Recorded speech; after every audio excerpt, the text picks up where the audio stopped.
The moment I saw that HOA sign nailed into my soil, I knew somebody had mistaken my silence for permission. It was 5:12 on a Tuesday morning when the sound woke me up, not thunder, not a truck backfiring, not some limb cracking in the wind, but the high, steady scream of a chainsaw echoing from deep inside my timber tract. I sat up in bed before my eyes were fully open, because when you grow up around logging land, you learn the difference between a saw that belongs there and one that does not. This one was too close to the east ridge, too early in the morning, and running in a rhythm none of my crew used. The house was dark except for the little green glow from the coffee maker in the kitchen. Outside, fog hung low over the pasture, turning the fence line into a grey blur. I pulled on my jeans, shoved my feet into work boots still crusted with clay, and grabbed the keys to my old Ford from the hook beside the door. The air hit me cold when I stepped onto the porch. It smelled like wet leaves, diesel from yesterday's tractor work, and something sharper underneath it all. Fresh pine sap. That smell should have made me feel at home. That morning, it made my stomach tighten. My name is Nolan Mercer, and the 500 acres behind my house have been in my family since 1968. Around here, people call it the Mercer Timber Tract, like it is just a patch of trees on a county map. But to me, it is where my grandfather taught my father how to read a tree by the lean of its crown. It is where my dad taught me how to walk a property line after a storm and know which trees needed cutting and which ones deserved another 40 years. It is not a park. It is not a shortcut. It is not some pretty backdrop for real estate flyers. It is working timberland, private land, paid for, taxed, surveyed, and maintained by 3 generations of Mercers who understood that land only stays yours if you protect it before someone decides they want it more than you do. I drove down Mill Road with my headlights cutting tunnels through the fog. Gravel snapped under the tires. Branches brushed both sides of the truck, dragging across the paint with a dry whisper that sounded louder than usual in the dark. Then I saw the first survey flag. Bright orange. Fresh. Stabbed into the shoulder of my road like a little warning flare. Then another. Then 5 more, marching toward the ridge in a line that made my hands tighten around the wheel. I stopped the truck near the old boundary oak, the one my grandfather used to call the courthouse tree because every survey since 1968 pointed back to it. That oak had a strip of red paint across its bark. Not a forestry mark. Not mine. Somebody had walked onto my land and marked my tree like they had a right to decide what happened next. I got out, and the mud sucked at my boots. The chainsaw cut off suddenly. The silence afterward felt staged, like whoever was out there had heard my engine and decided to wait. Then my headlights caught the sign. It stood just past the bend, 2 pressure-treated posts sunk into my soil, a clean whiteboard with forest green lettering that looked like it belonged outside a country club. Willow Creek HOA Conservation Expansion. Authorized access only. For a second, I just stared at it. The fog moved around it. Sap dripped from a pine stump nearby in slow amber beads. The whole scene looked unreal, like somebody had taken a legal dispute, printed it on a sign, and planted it right in the middle of my family's history. Then I heard tires crunch behind me. A white Lexus SUV rolled up Mill Road like it had done it 100 times. The driver's door opened, and Vivian Caldwell stepped out holding a clipboard against her chest. Vivian was the president of Willow Creek Estates HOA, the subdivision that had been built along my southern fence line 2 years earlier. She wore white boots, a cream jacket, and that polished smile people use when they have already decided you are beneath the conversation. "Nolan," she said, like she was greeting me at a fundraiser instead of standing 400 feet inside my property before sunrise. "I am glad you are here. We need to discuss your compliance issue." The word compliance hit the cold air between us and just hung there. I looked at the sign, then at the painted trees, then back at Vivian, I said, "This is my land." She nodded slowly, the way people nod when they are pretending to listen. "Of course it is technically your land," she said, "but your timber operations directly affect our community values, wildlife corridor, and visual standards. The board voted last night to assume temporary oversight until this tract can be properly evaluated. Temporary oversight. That was her phrase. Not trespassing. Not interference. Not overreach. Temporary oversight, like my grandfather's deed, was a suggestion, and her clipboard was stronger than county records. Behind her, 2 men in safety vests stood near the tree line, avoiding my eyes. One of them held a roll of marking tape. The other had a tablet with a map glowing blue in the fog. I could hear the faint hum of Vivian's SUV, the tick of cooling metal from my truck, and somewhere deeper in the woods, the slow drip of sap hitting pine needles. I did not raise my voice. My father taught me that the loudest man in a property dispute is usually the one with the weakest paper. So I asked her one question. Who authorized you to put that sign on my land? Her smile sharpened. The HOA has a responsibility to protect shared environmental assets, she said. Homeowners purchased here with the understanding that this forest would remain a protected natural buffer. That was when I noticed the glossy folder tucked under her clipboard. On the front was a rendering of brand new homes backing up to my tree line, with words printed across the top in gold letters, permanent preserve views. My land.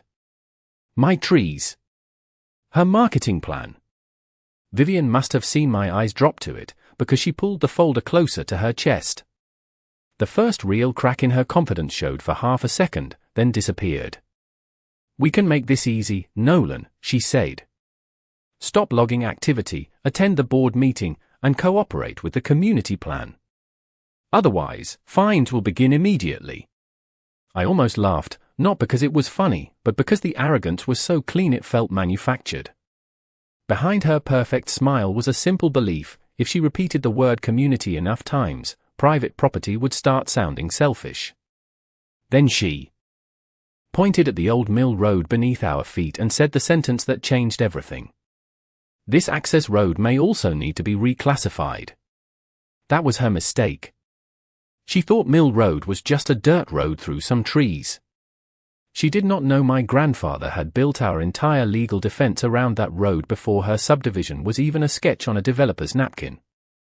I looked one more time at the HOA sign, at the red paint on the boundary oak, at the fresh stump bleeding sap into the mud, and I felt my anger settle into something colder and more useful.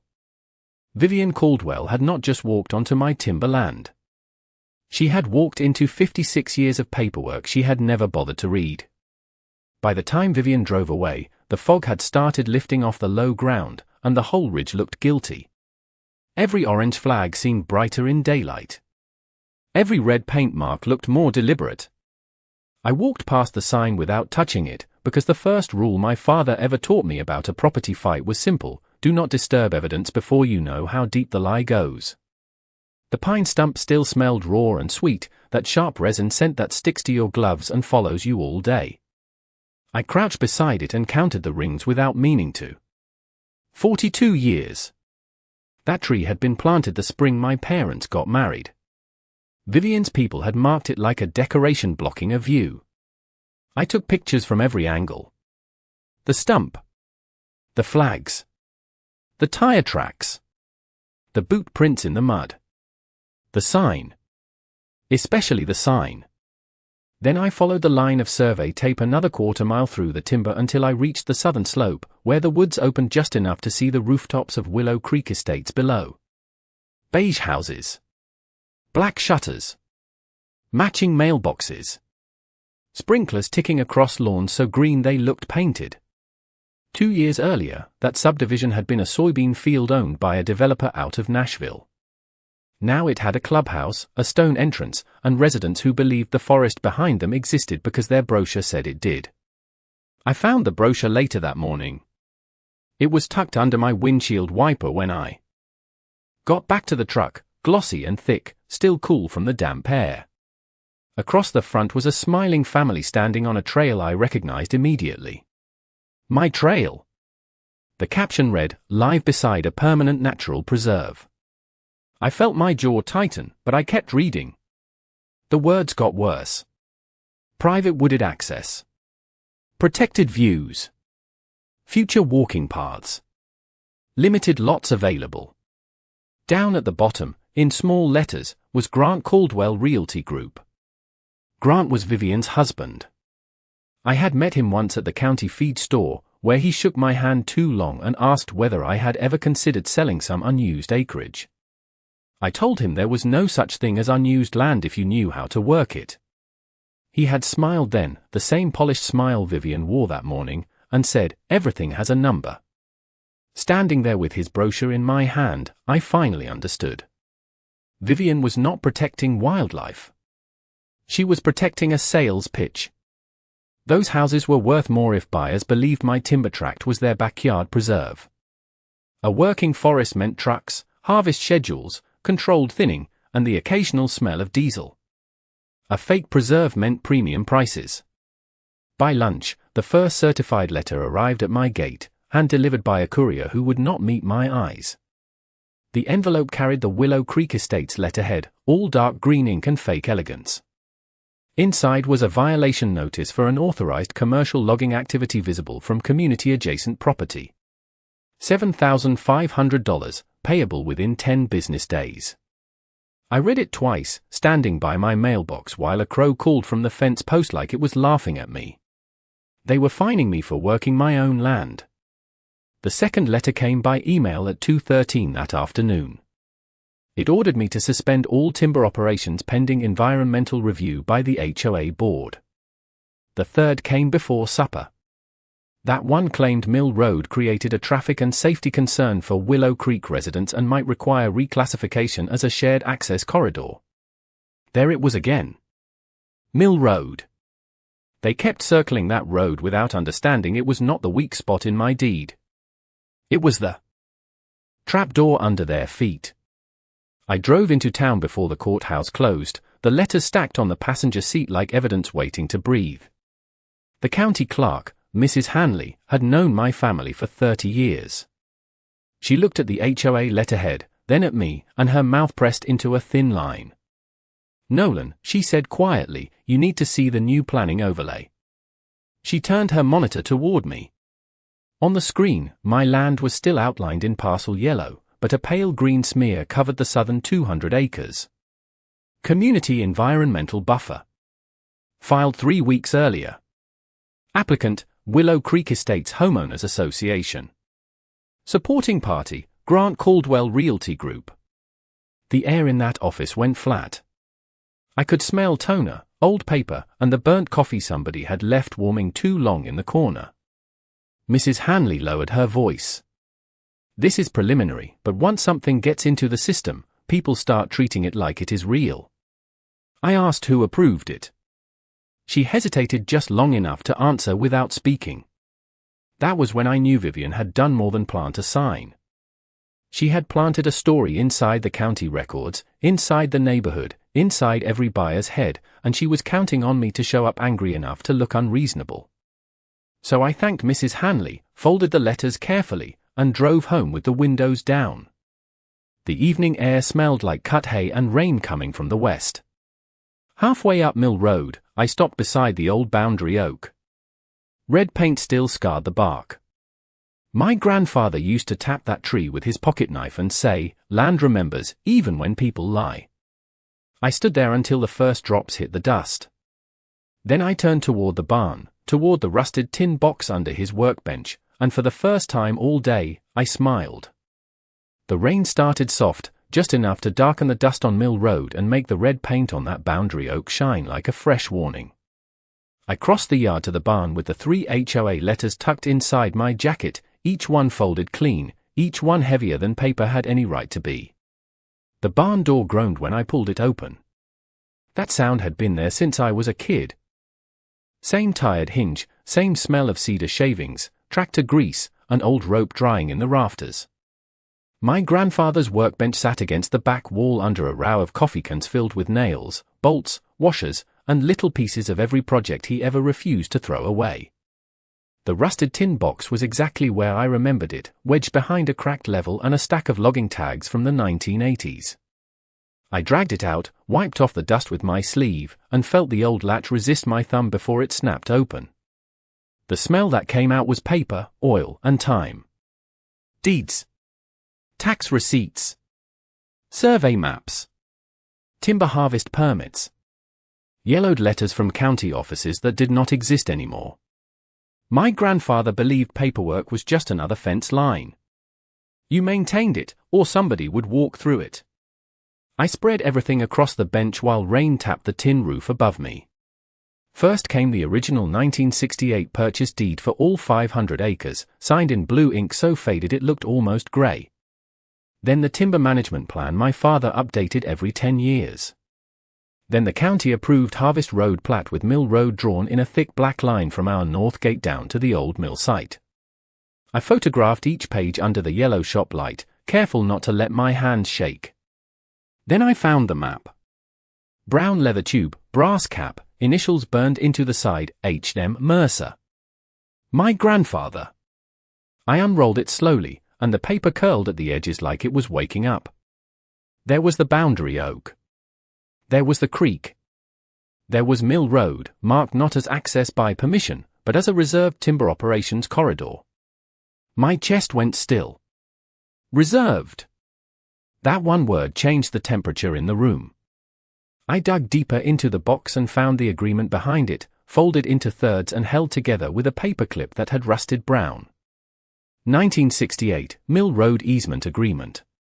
I read it once standing up. Then I sat down and read it again.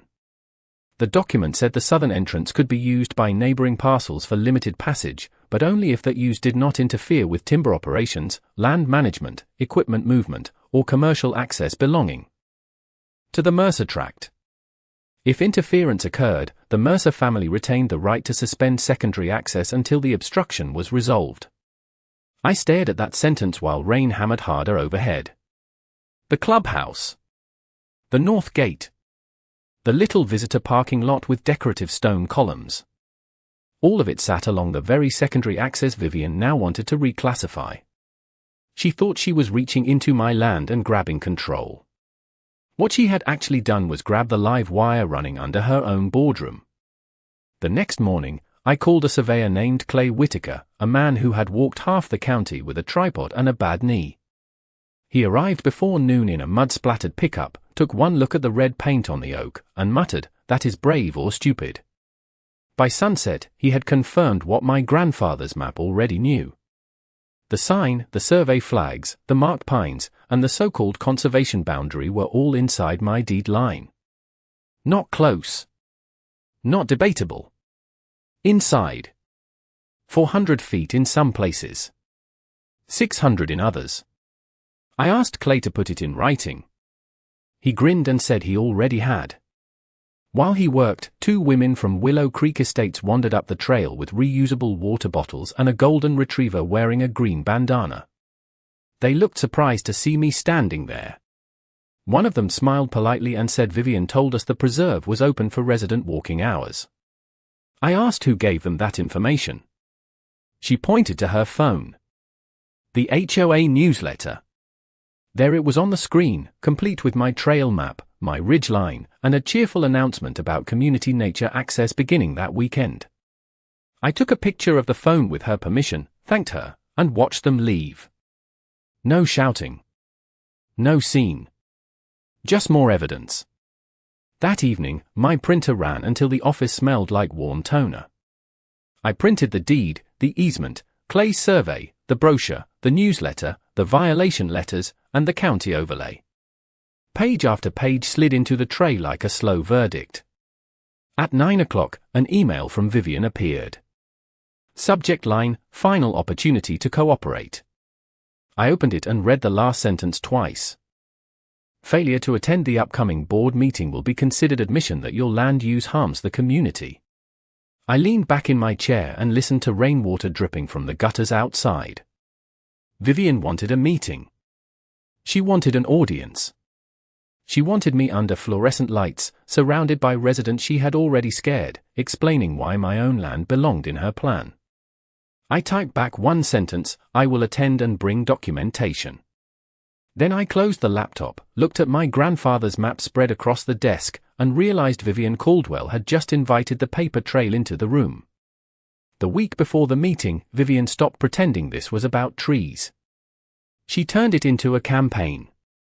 Every morning, something new showed up in my inbox, on my gate, or in the mouths of people who had never set foot beyond their own back patios. First came a printed notice taped to the Mercer Timber Tract sign at my north gate. Community Concern Advisory. The paper was damp from sunrise mist, curling at the edges, but the message was clean enough. It claimed my lawful timber work created noise hazards, road hazards, wildlife disruption, and negative visual impact for Willow Creek Estates. Negative visual impact.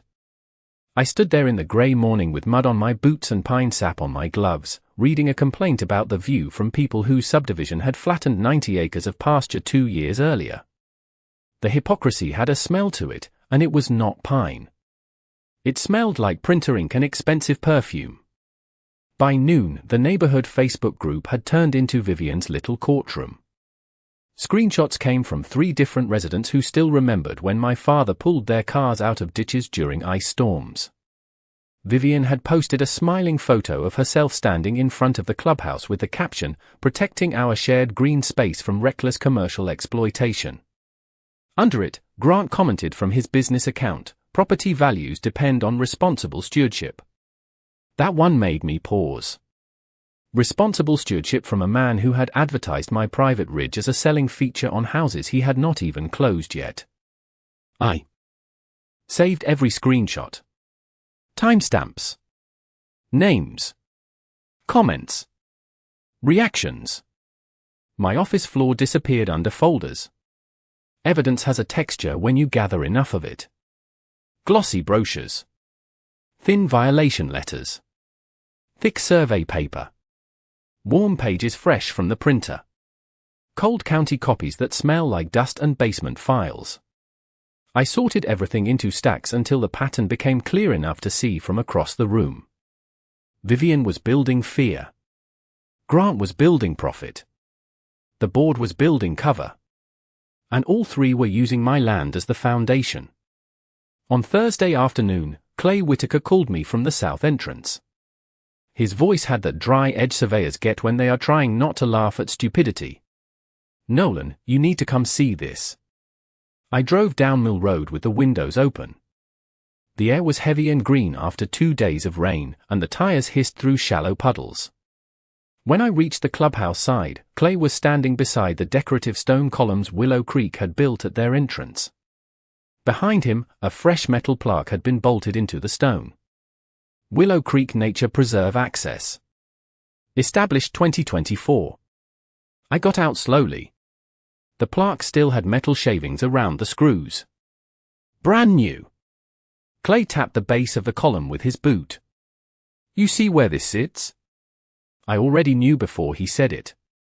Secondary access corridor. Mercer reserved rights. He nodded.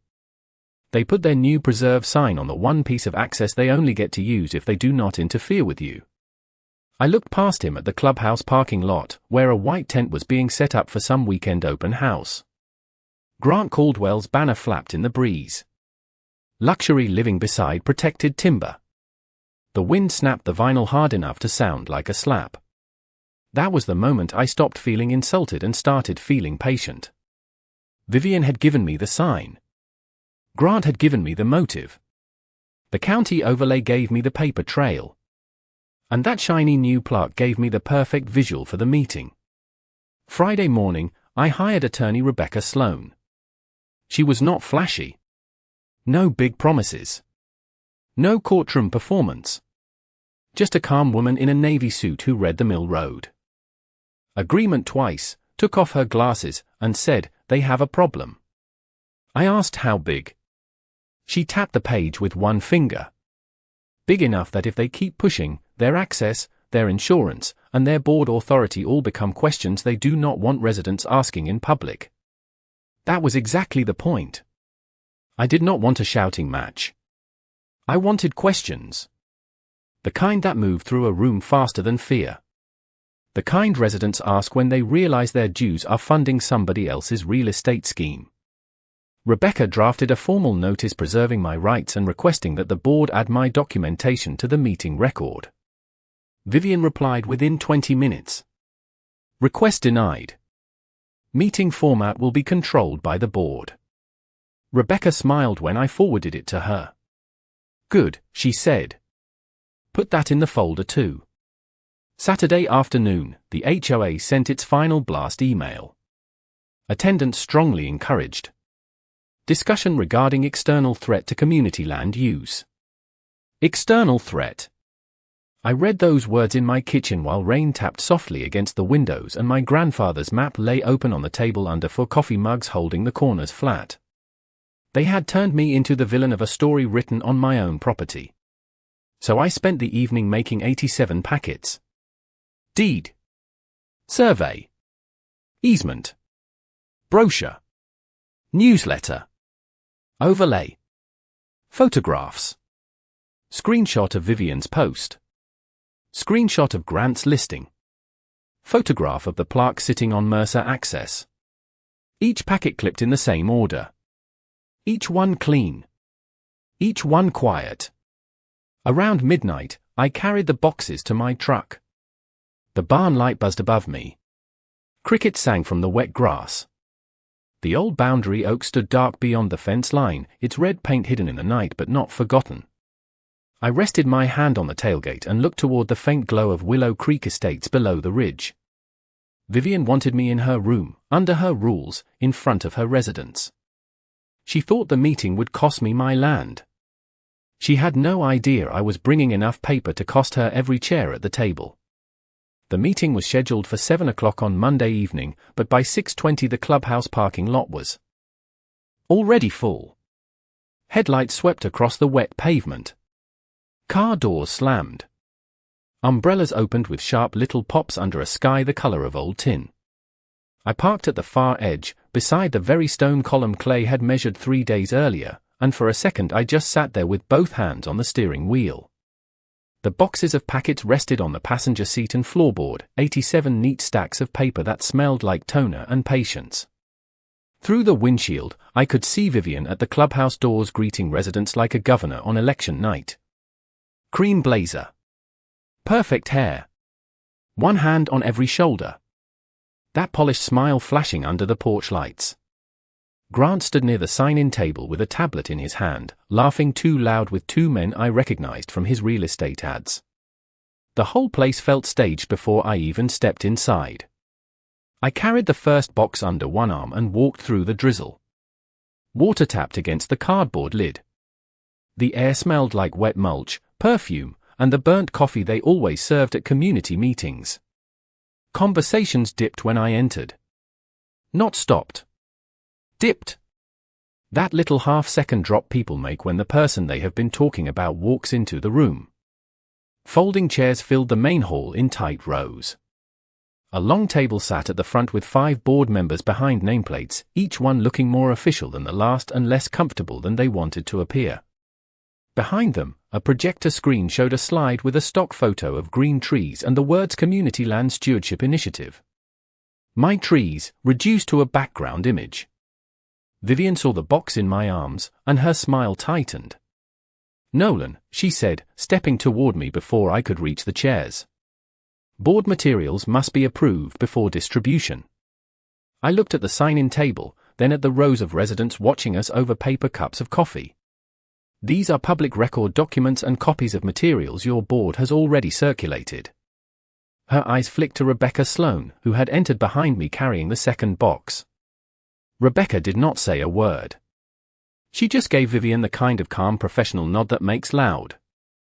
People suddenly remember lawyers exist. Vivian's smile came back, thinner this time. Fine, she said. But this meeting will remain orderly. Orderly was her favorite word when she meant controlled. I placed the boxes along the side wall and took a seat in the 3rd row. Close enough to hear every whisper at the board table. Far enough to let Vivian walk herself to the edge. At 7 sharp, she tapped the microphone. The speakers popped, and the room went quiet. Thank you all for coming on short notice, she began, voice warm and practiced. We are here because Willow Creek faces a serious challenge to the environmental character we were all promised when we bought our homes. Heads nodded around the room. A woman in front of me clutched a printed newsletter with my ridge trail circled in yellow. Vivian clicked the remote. The next slide showed a map of Willow Creek Estates, shaded green beyond the southern boundary, spilling straight into my land. She called it a buffer zone. She called it shared ecological value. She called it a community asset. Every time she avoided the words private property, I wrote down the time. Then Grant stood. He adjusted his cufflinks, smiled at the room, and launched into a smooth little speech about responsible growth. He said buyers had relied on the understanding that the timber tract would remain visually protected. He said market confidence mattered. He said uncertainty harmed everyone. Then he clicked to a slide he clearly had not meant me to study too closely. It showed his real estate flyer with the phrase Permanent Protected Timber Preserve printed under a photo of my trail. A murmur moved through the chairs. Not loud. Not angry yet. Just confused. That was the first crack. I heard Rebecca's pen stop moving beside me. Vivian reached quickly for the microphone.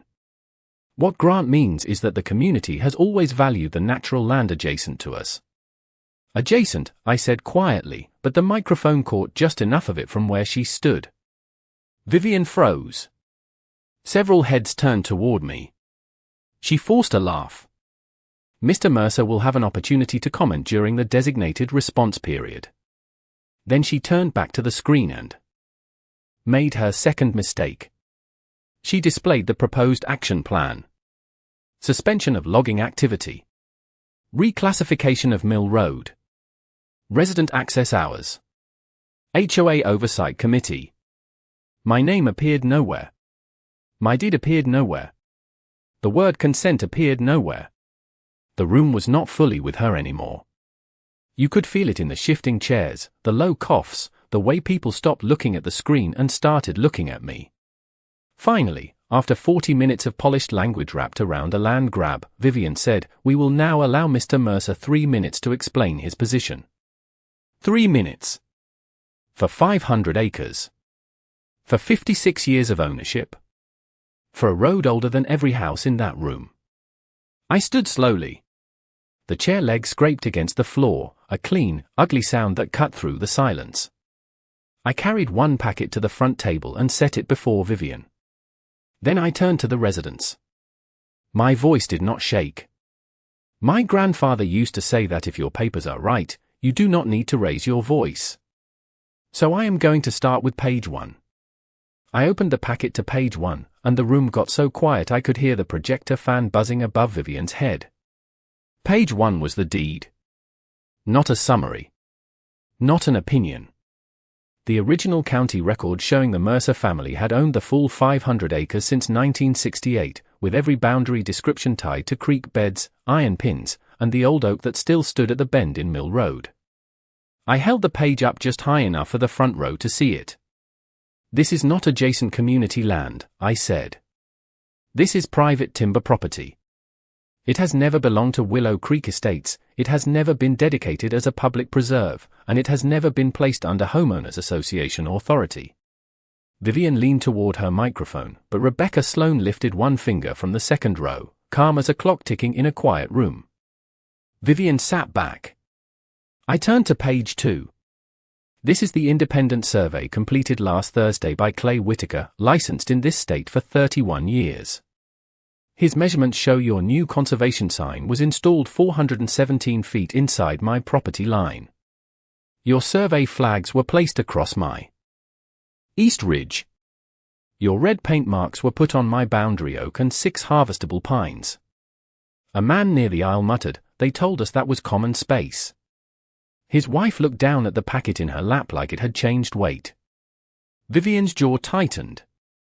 "That is a mischaracterization," she said. I looked at her, then at the room.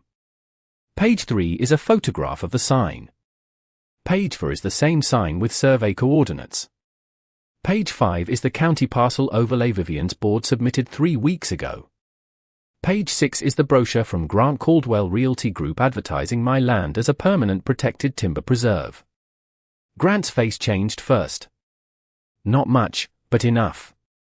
The smile slipped out of his eyes before it left his mouth. Somebody in the back said, "Wait, Grant sold lots based on land he did not control." The question moved through the room like wind through dry leaves. I did not answer it. I did not have to. I turned to page 7. This is the Homeowners Association newsletter inviting residents to use my trail for walking hours beginning this weekend. A woman in the front row raised her hand halfway, then lowered it when she realized she was holding the same newsletter. Vivian tried the microphone again.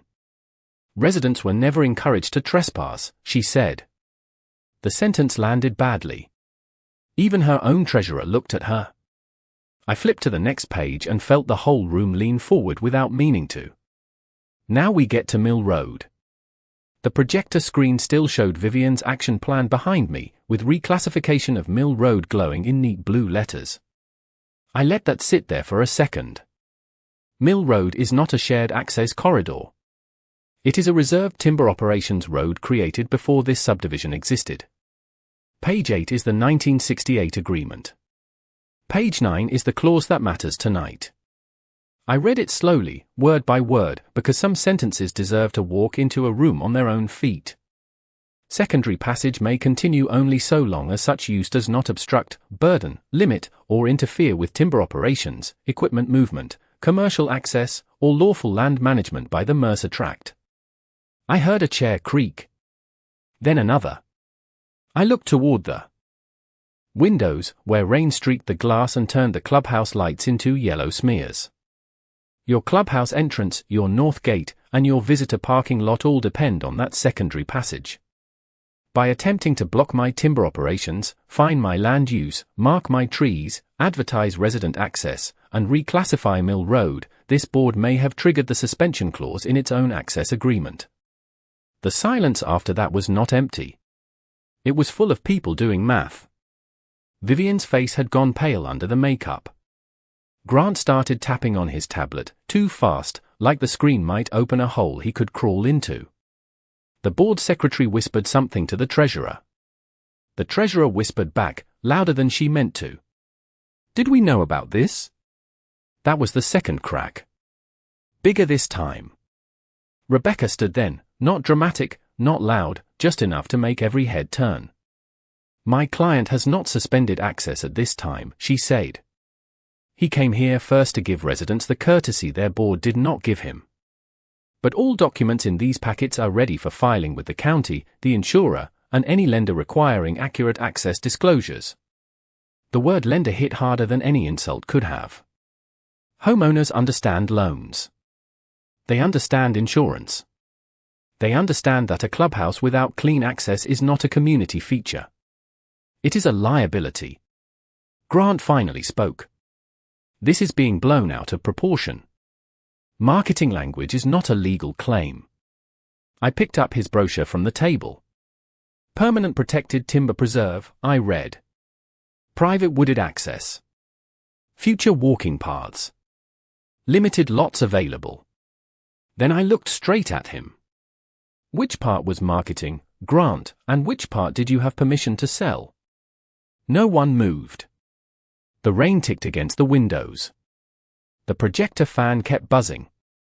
Vivian reached for her water glass and missed it the first time. That tiny clink of glass against wood told me more than her whole speech had. She knew. Maybe not everything. Maybe not the exact clause. But she knew enough to understand the room had turned. A man in a grey sweatshirt stood near the back. His name was Paul Reardon. I knew because my father had once repaired his mailbox after a storm without charging him. Paul held up the packet and looked at Vivian.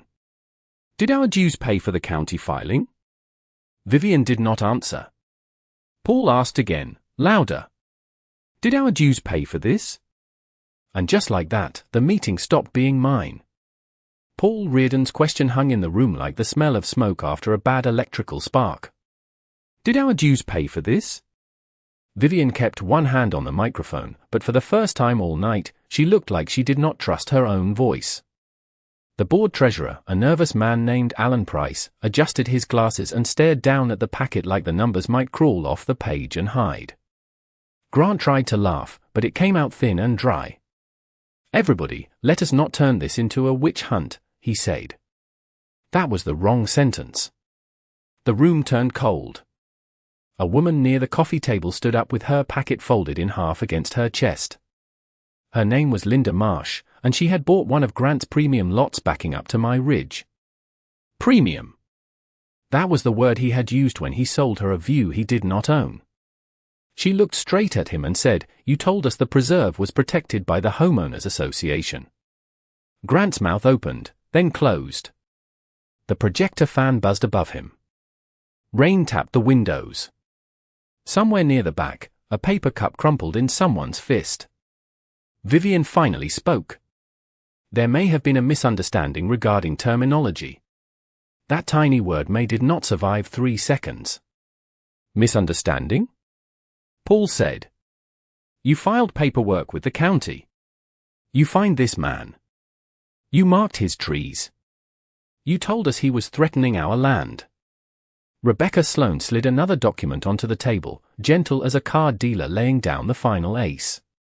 This is the invoice record my client obtained through a county filing request, she said. The environmental overlay application fee was paid by Willow Creek Estates Homeowners Association. The mapping consultant was paid from the operating account. The newsletter printing was paid from the community communications budget. Alan the treasurer went white. He reached for the page with fingers that visibly trembled. I did not approve this, he said. Vivian turned on him so fast her earrings flashed under the fluorescent lights. Alan, this is not the time. That made it exactly the time. Another board member, Marcy Vale, pushed her chair back from the table. The metal leg scraped across the floor with a sound like a zipper being pulled open on a body bag, except what came out was not blood. It was truth. Marcy looked at Vivian and said, "You told us the county requested the buffer review." Vivian's polished mask cracked at the edges. The county encouraged environmental continuity, she said. That is not the same thing, Marcy answered. The residents started talking over one another now, not shouting, not out of control, but loud enough that Vivian's microphone stopped being the center of the room. People asked about their dues. People asked about Grant's listings. People asked whether their mortgages could be affected if the access agreement was challenged. One man asked if the clubhouse could lose insurance coverage. That one made the board secretary put both hands over her mouth. I stood beside the table and said nothing. That was the strange part. For weeks, Vivian had painted me as the threat. The reckless logger. The outside problem. But the second the resident saw the paper trail, I became the quietest person in the room. The anger no longer needed me to carry it. It had found the people who had actually been used. Grant tried to take control again. He stepped forward, tablet clutched in one hand, and said his advertisements were based on preliminary community planning language provided by the board. Provided by my board, Vivian snapped before she could stop herself. My board. 2 words. That was all it took. The room heard them exactly the way she meant them. Not our board. Not the homeowner's board. My board. Paul reared and set his packet on a chair and walked to the front. He did not puff up. He did not perform. He just looked at the 5 people behind the table and said, under the bylaws, members can call a motion from the floor if board actions expose the association to financial liability. Vivian grabbed the microphone. This meeting agenda does not allow motions. Rebecca turned one page in her folder. Section 6.4 does. Paul looked back at the crowd. I move for an immediate vote of no confidence in the current board pending a full financial audit and county review. For 1 second, nobody breathed. Then Linda Marsh said, second. Then another voice. Third. Then 10 more at once. The sound rose fast, not like chaos, but like a gate finally opening after too much rain. Vivian banged the little wooden gavel on the table. The sound was sharp, useless, swallowed by the room. You cannot do this, she said. Alan the treasurer slowly removed his nameplate from the table and set it face down. Marcy did the same. The secretary followed. Vivian stared at them as if betrayal had a smell and she had just noticed it in the air. Grant stepped backward, away from the projector screen still showing the words Community Land Stewardship Initiative. Behind him, my survey map sat on the table, flat and patient, the boundary line clean as a blade of light. The vote was not close. Not even close enough to pretend. By the time the last hand went down, Vivian Caldwell was no longer president of anything, Grant Caldwell was being asked to leave the room, and every board seat at that table had become empty before the rain stopped falling outside. The first thing Vivian lost was the microphone. Not officially. Not with a rule or a vote. She lost it the moment nobody turned their head when she started speaking again.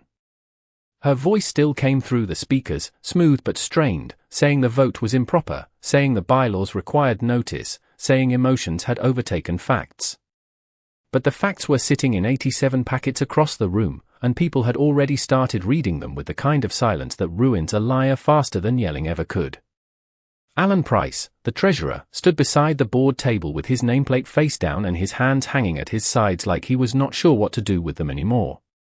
Marcy Vale was on her phone calling the association's insurance agent. The secretary was gathering meeting minutes into a folder and refusing to look at Vivian. Grant had moved near the hallway, trapped between the coffee table and a circle of residents who had bought homes from him. Linda Marsh held up his brochure with one hand and her purchase agreement with the other. "You used this preserve language in my closing packet," she said. Grant's polished smile had disappeared completely. He kept saying preliminary, conceptual, non-binding, all the soft little words people use when the hard words are fraud, misrepresentation, and refund. Rebecca Sloan leaned toward me and murmured, "Let them talk." So I did. I stood near the projector screen while the rain softened outside, listening to the room change shape. 10 minutes earlier, it had been Vivian's room. Her chairs. Her agenda. Her screen. Now it was a room full of homeowners realizing they had been turned into cover for a private land grab and a sales campaign. Paul Reardon asked for the ledger. Alan handed it over without arguing. The paper made a dry slap when it hit the table. There they were in black and white. County filing fee. Mapping consultant. Signage expense. Legal correspondence. Community messaging. Every line item dressed up in boring language, all of it pointing back to my land. One retired accountant in the second row began adding numbers on the back of the agenda. The pencil scratched louder than Vivian's protests. Then the clubhouse door opened, and Mrs. Hanley from the county clerk's office stepped in with a man I recognized from planning compliance, Daniel Brooks. His raincoat dripped onto the tile. The room went still again, but this time Vivian went stillest of all. Daniel did not make a scene. He simply asked who had submitted the environmental buffer application on behalf of the association. Nobody answered. Then Alan looked at Vivian. Marcy looked at Vivian. The secretary looked at Vivian. Grant looked at the floor. Daniel opened a folder and said the county had received a formal objection supported by deed records, survey confirmation, and easement documentation, and that the buffer overlay would be frozen pending review. Frozen. One word, and the entire fantasy Vivian had built turned brittle. He also said any promotional or resident access materials implying control over private land needed to be withdrawn immediately.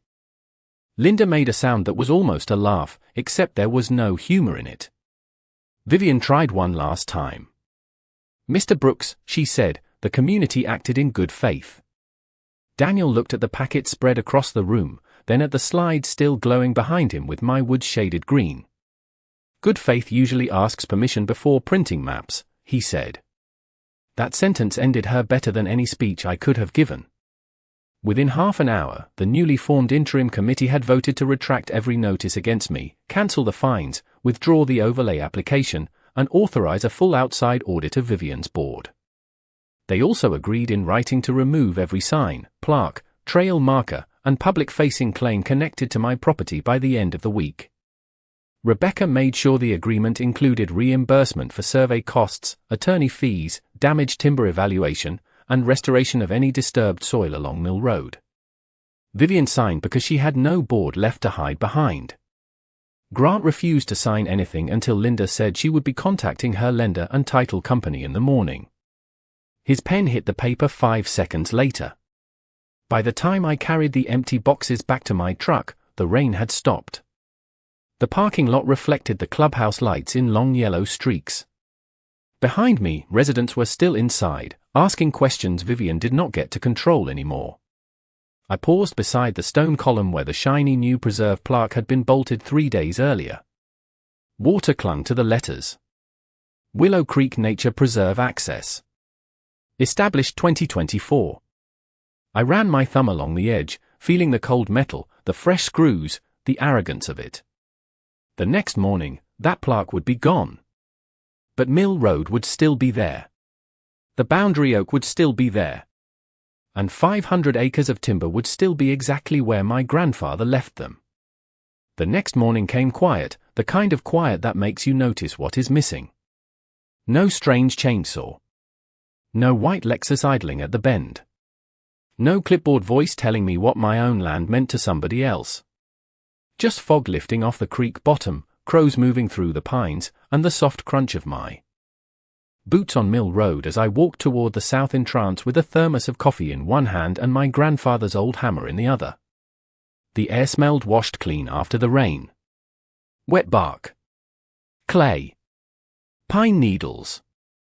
That deep green smell the forest gets when it has survived another storm and does not feel the need to explain itself. By 8 o'clock, the removal crew hired by the interim committee rolled in with a pickup, a flatbed trailer, and faces that said they had been told not to make small talk. They started with the plaque on the stone column. The drill whined against the screws, and the sound echoed off the clubhouse wall like a mosquito trapped in a jar. The metal plate came loose with a little pop and dropped into a cardboard box. Willow Creek Nature Preserve Access. Established 2024. Gone in less than 2 minutes. Funny how fast fake authority disappears when the real paperwork shows up. Next came the trail markers, then the orange flags, then the glossy preserve sign that had started the whole thing. I watched 2 men rock it back and forth until the posts gave way with a wet sucking sound from the mud. When they lifted it out, 2 dark holes stayed behind in my soil. I filled them myself. Not because I had to. Because my father would have. Clay Whitaker arrived around 9 with his survey stakes and a grin tucked under his grey mustache. He walked the boundary again, marking every corner clean and legal. At the old oak, he stopped and rubbed one thumb over the red paint Vivian's people had left on the bark. "Tree will outlive the stain," he said. I nodded, but I still took a photo for the damage report. By noon, Rebecca Sloan had sent the signed agreement to my email. Fines rescinded. Overlay withdrawn. Access claims retracted. Survey costs reimbursed. Attorney fees covered. Timber damage to be evaluated by an independent forester. Public correction to be sent to every Willow Creek resident and every buyer who received Grant's marketing materials. The word sat on the screen, neat and official, but they did not feel like victory yet. Victory came later when the first logging truck rolled down Mill Road without being stopped, questioned, or photographed by somebody pretending fear was policy. The diesel engine rumbled low. Gravel cracked under the tires. Sunlight caught the windshield at the bend near the boundary oak, and for 1 second I could almost see my father standing there with his arms folded, pretending not to smile. 2 weeks later, the audit results hit Willow Creek like a cold wind through an open door. Vivian's board had spent thousands from the operating account chasing that buffer overlay, printing newsletters, hiring mapping consultants, and dressing up Grant's sales pitch as environmental concern. Grant's brokerage pulled every listing that mentioned protected preserve access. 3 pending buyers requested amended disclosures. The county opened a formal review of the false filing, and the interim committee sent a letter to residents that used careful language, but everyone understood what it meant. They had been lied to. Vivian put her house on the market before the month ended. No speech. No apology at my gate.